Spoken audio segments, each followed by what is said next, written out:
اپنے معاملات اللہ کے سپرد کیا کریں۔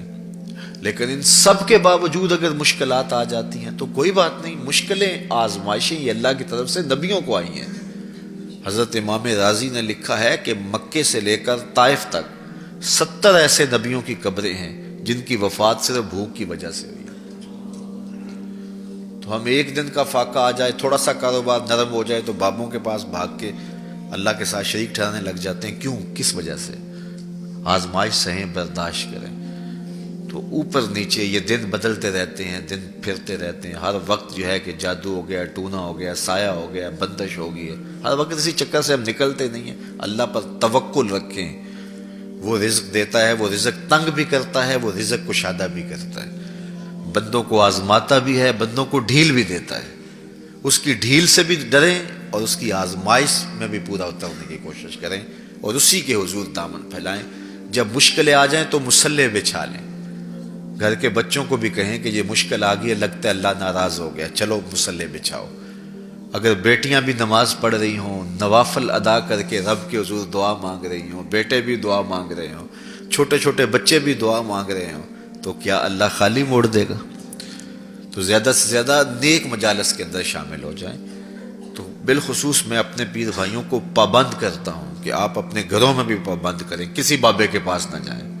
یہ بڑے گندے لوگ ہیں، یہ سامنے اب چیزیں آ رہی ہیں، بڑے گندے اور غلیظ قسم کے لوگ ہیں، ان کی نظروں میں غلاظت بھری ہوئی ہے، اور جو ہے وہ لوگوں کے ہجوم سے کبھی متاثر نہ ہوں کہ فلاں وہاں سے اتنے لوگ جا رہے ہیں۔ لا یسیر الباطل حقا بکثرت المتمسکین بہ، اگر کسی جھوٹ کے ساتھ، کسی باطل کے ساتھ زیادہ لوگ وابستہ ہو جائیں تو اس وابستگی سے باطل حق نہیں ہو جاتا۔ لوگ کہتے ہیں جی اتنے لوگ آ رہے ہیں، کچھ ہے تو آ رہے ہیں، تو جو بت خانوں میں جا رہے ہیں اتنے لوگ تو کچھ ہیں تو جا رہے ہیں، کیا مطلب یہ کوئی اب معیار ہے؟ تو جہلا کا جمع ہونا، جہلا کا کہیں جانا، یہ معیار نہیں ہے۔ معیار جو اللہ رسول نے دیا ہے ہمارے نزدیک بس وہی ہے۔ تو جب کوئی مصیبت بنے، مصلی بچھا کے دعا مانگو اللہ کی بارگاہ میں، نوافل پڑھو، صدقہ کرو، خیرات کرو، منت مان لو، روزوں کی منت مان لو، نمازوں کی منت مان لو، صدقہ کرنے کی منت مان لو، اور اللہ کے نیک بندوں سے جا کے دعا کرواؤ۔ غریبوں میں آپ رزق بانٹو، اس سے برکت ہوگی، اس سے پریشانیاں دور ہوں گی۔ رزق کم ہو گیا ہے تو غریبوں کو دو، لگتا ہے غریبوں کو دو گے تو اور کم ہوگا، نہیں، جب دو گے تو اللہ کے سچے وعدے آپ کو نصیب ہوں گے اور آپ کو برکتیں نصیب ہوگی، اس کے راہ میں دینے سے کم نہیں ہوتا ہے۔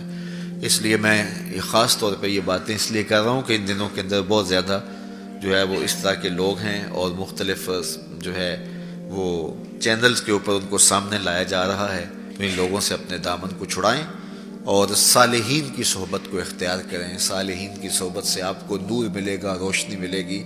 آزمائش ٹل جاتی ہے تو پھر بھی، ورنہ اس میں استقامت کی توفیق مانگیں، چونکہ جو بلا پر صبر کرتا ہے اسے بھی اجر دیا جائے گا۔